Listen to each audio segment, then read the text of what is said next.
PM Narendra Modi और रूस के राष्ट्रपति व्लादिमीर पुतिन ने फोन पर बात की है। इस दौरान दोनों नेताओं के बीच कई बड़े मुद्दों पर बात हुई है।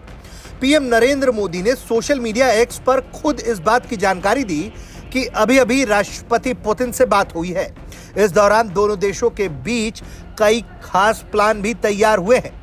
हम आपको एक-एक करके बताएंगे कि किन मुद्दों पर दोनों ही देशों के बीच प्लान तैयार किया गया है। एक फोन कॉल से बात कितनी आगे बढ़ सकती है, इसे भी जरा समझने की कोशिश करिए। दोनों देशों के बीच जब फोन पर बात हुई तो रणनीतिक साझेदारी को लेकर चर्चा हुई, साथ ही भविष्य को लेकर रोड मैप तैयार करने पर सहमति बन गई है। यानी कि भारत और रूस किस तरह से आने वाले वक्त में एक दूसरे के साथ मजबूती से खड़े हों, इस पर प्लान तैयार करने की रजामंदी है। पीएम नरेंद्र मोदी ने यह भी बताया है कि तमाम विभिन्न क्षेत्रीय और वैश्विक मुद्दों पर भी राष्ट्रपति पुतिन से बात हो गई है, जिसपे रूस को मिली ब्रिक्स की अध्यक्षता भी शामिल है। हाल ही में विदेश मंत्री एस जयशंकर 5 दिनों की रूसी यात्रा पर थे।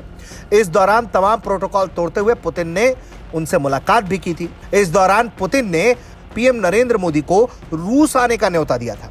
इस मुलाकात के दौरान पुतिन ने जयशंकर से कहा था, हमारे अजीज दोस्त प्रधानमंत्री मोदी से मिलना चाहते हैं, हम चाहते हैं कि वो जल्द ही रूस आए, उन्हें आप बताइए कि हम उन्हें यहां आमंत्रित करना चाहते हैं। पुतिन ने कहा कि भारत में चुनाव है, लिहाजा वो बहुत व्यस्त रहने वाले हैं, लेकिन हम चाहते हैं कि चुनाव में हमारे दोस्त की जीत हो।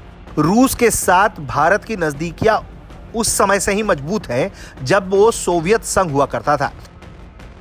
भारत की आजादी से पहले भी वैचारिक नजदीकी सोवियत संघ के साथ लगातार बनी हुई थी। उसके बाद से ही लगातार दोनों देशों के बीच रिश्ते मजबूत होते चले गए हैं और हाल के दिनों में जब रूस और यूक्रेन एक युद्ध में गए, उसके बाद से दोनों देशों के कारोबारी रिश्तों में जबरदस्त उछाल देखने को मिला, जहां भारत न सिर्फ हथियार बल्कि तेल के मामले में भी रूस के साथ खुलकर बड़ा कारोबार करने लगा और रूस के साथ तेल कारोबार में बहुत ऊंचाई तक हासिल कर ली। इसके अलावा अब तो भारत और रूस अपने अपने मुद्रा में कारोबार तक करने की बातचीत कर रहे हैं।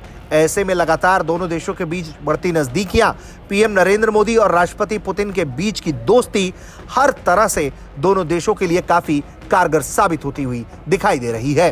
ब्यूरो रिपोर्ट, भारत तक।